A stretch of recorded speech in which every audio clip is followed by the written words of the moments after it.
What is up, everybody?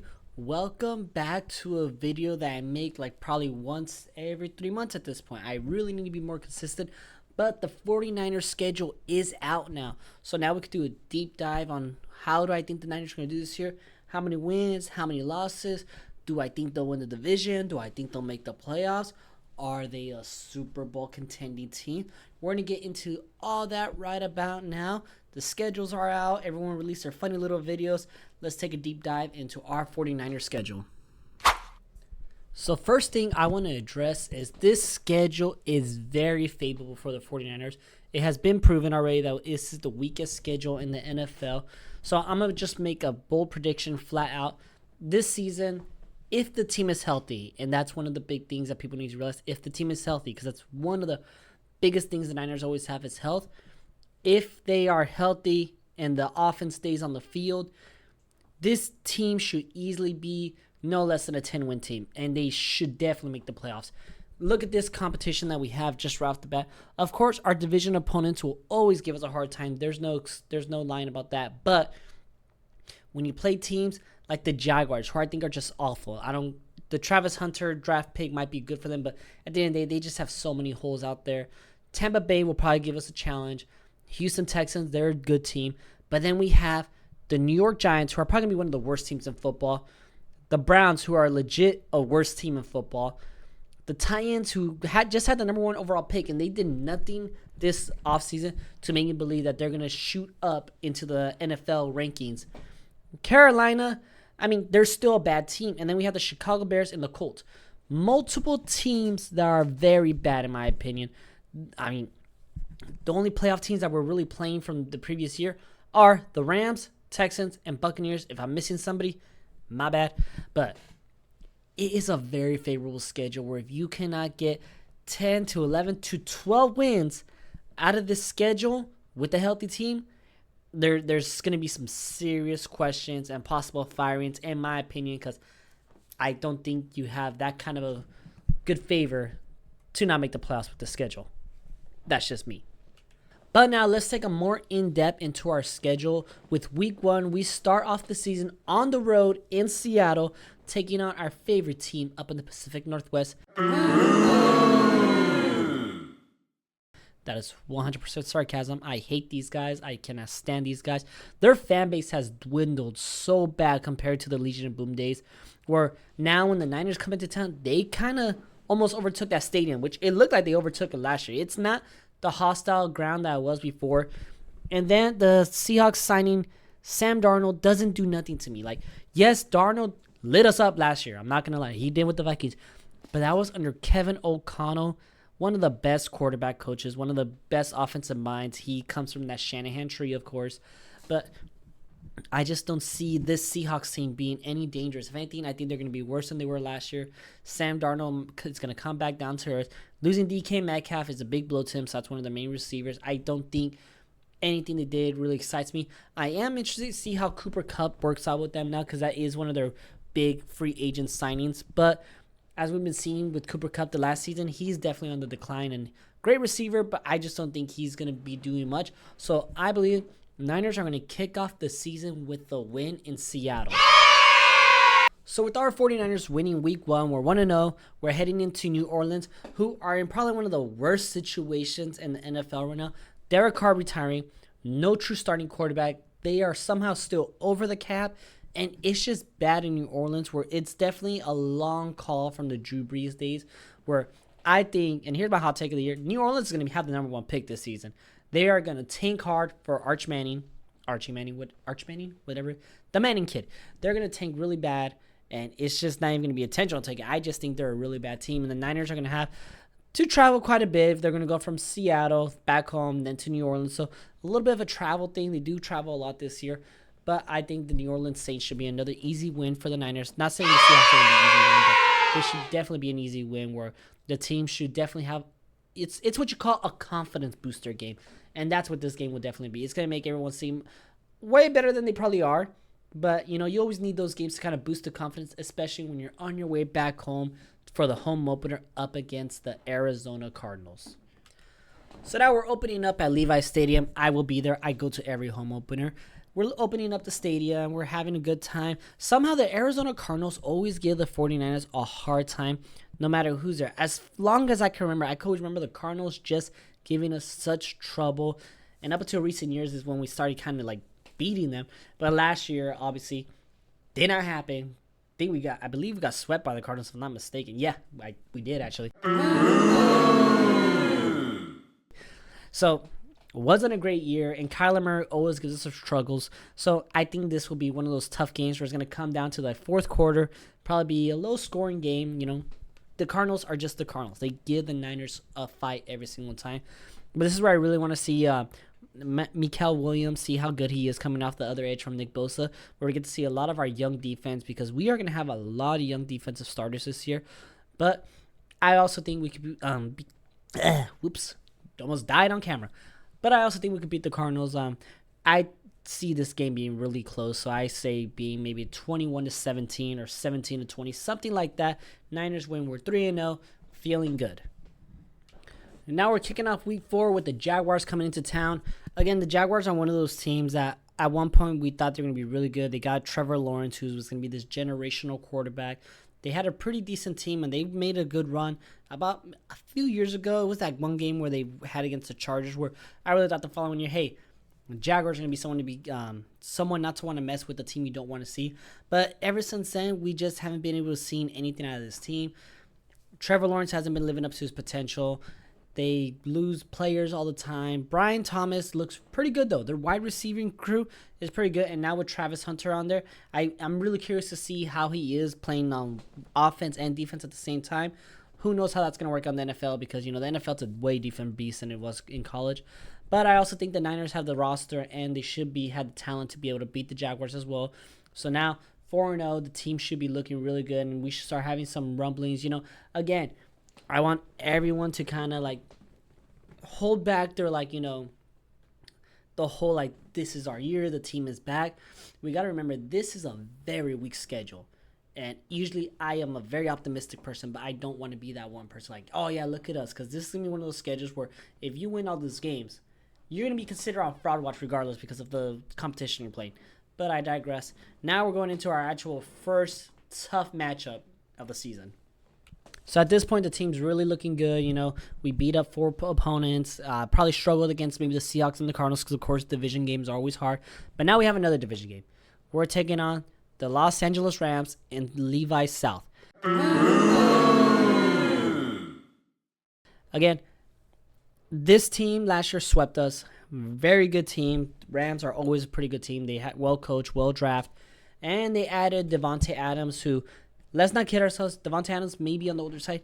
He's still that same wide receiver. He is still that dangerous deep threat that they have, that route runner. With Puka Nacua, this is going to be a very hard game to win. This is really going to show what the Niners are made of and how they are going to be looking forward. But unfortunately, I do have the Niners dropping the first game of the year to the Los Angeles Rams in a close one and a nail-biter. Probably coming down to a field goal. But I just think in LA, the team, they really don't have a home field advantage, but in their home field, the players are going to be a little more pumped because we've seen the interviews where the players get really upset when their stadium's overtaken by Niner fans. So I think it's going to be a little bit of extra motivation for them. And just, I don't know if our young defense is going to be able to stop Devontae Adams, Puka Nacua, and Kyren Williams all at the same time, plus Matthew Stafford started in the season. I just think it's going to be they're too fresh, too young. So I think at this point in the season, we are going to drop this game to the Los Angeles Rams, as it kills me to say that. But I do believe the Rams are going to one-up us in the first one of the series. And week 5, after that quick trip to LA, we're moving on to week 6, where we're actually taking another cross-country flight to Florida, Tampa Bay, to take on Baker Mayfield and the Buccaneers. Now, Baker Mayfield and the Buccaneers are a scrappy team. They can beat anybody, but they can also lose to anybody. And that's kind of been their theme these past few years, where, like, they can beat you and you can lose them. For example, we beat them last year, but they beat the Eagles. So you see what I'm saying? It's one of those weird teams where, like, if they're on, they're on. If they're off, they're off.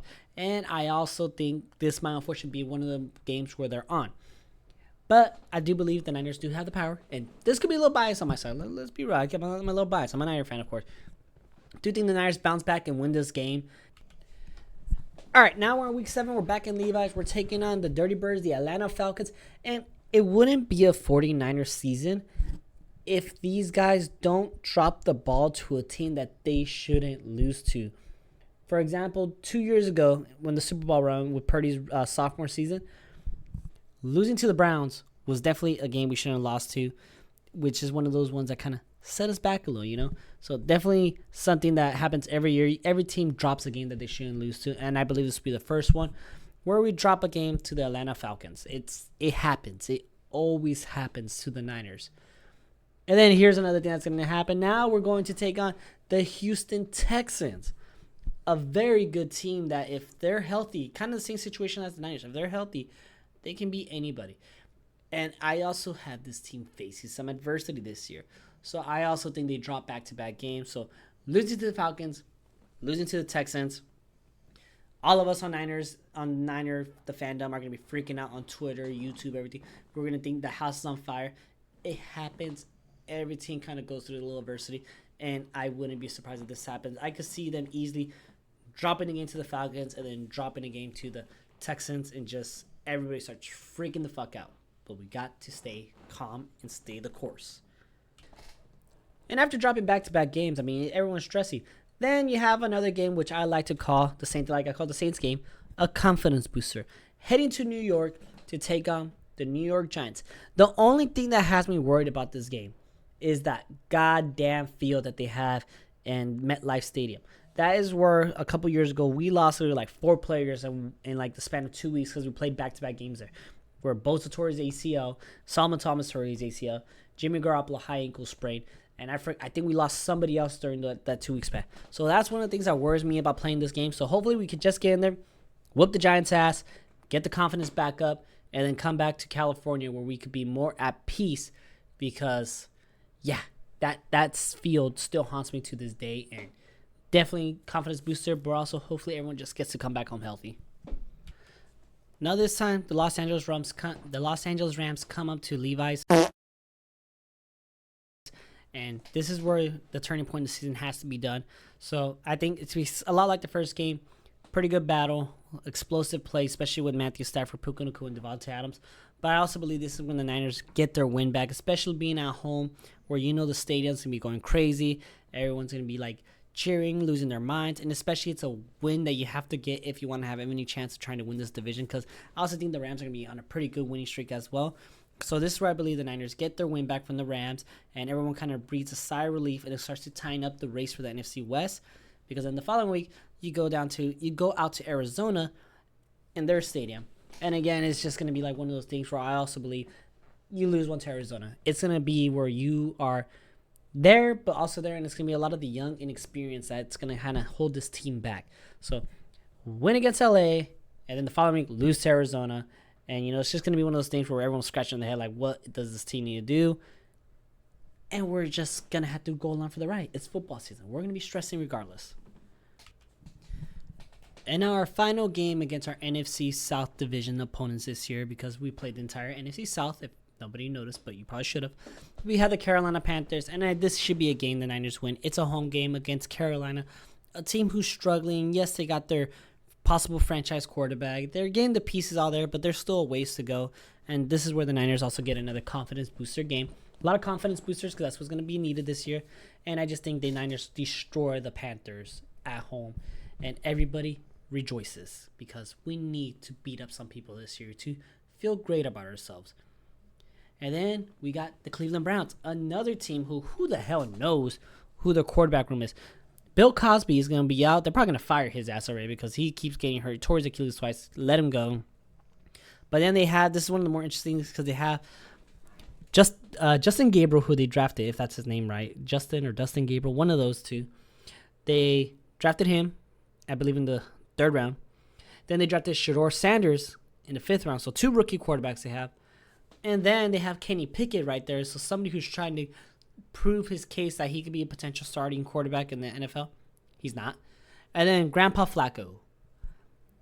I don't know what the hell it is, but if you lose to the Cleveland Browns, somehow manage to fuck it up against the Cleveland Browns with that sorry quarterback room, I'm going to lose my shit. So it's going to be a win. It better be a freaking win, because, oh my God, if we lose to the Browns going into the bye week, that generally might make me crash out over any of these games this year. But as of right now, give us the win. And then we head into the bye week. One of the things that I'm really enjoying this season is that the Niners have a really late bye week, which is perfect because it's around the time where you might have some guys banged up. You might have, players dealing with some nagging injuries, and it's kind of good to get a late bye week. That's more of a refresher because these bye weeks, when you have them like week 4 and 5, it's like you haven't really took all the football hits and everything. And you just got to grind through the season at the end. This is perfect because you get a bye week at the end of the season, and you come back to take on a very, very weak Tennessee Titans team where I can't even tell you what their plan is. They have Cam Ward, but that's it. This team is not going to be any good. That should be another team that the Niners just destroy and just move on to the following week against the Colts. So this final stretch of the season is very easy. You got your bye week. You destroy the Colts. You destroy the Titans. You go into Chicago. Now, Chicago is one of those teams that is going to be very interesting because they hire Ben Johnson. He's obviously going to move some things around the way he wants on that team. He wanted to stay in the division because he literally wanted to play the Lions twice.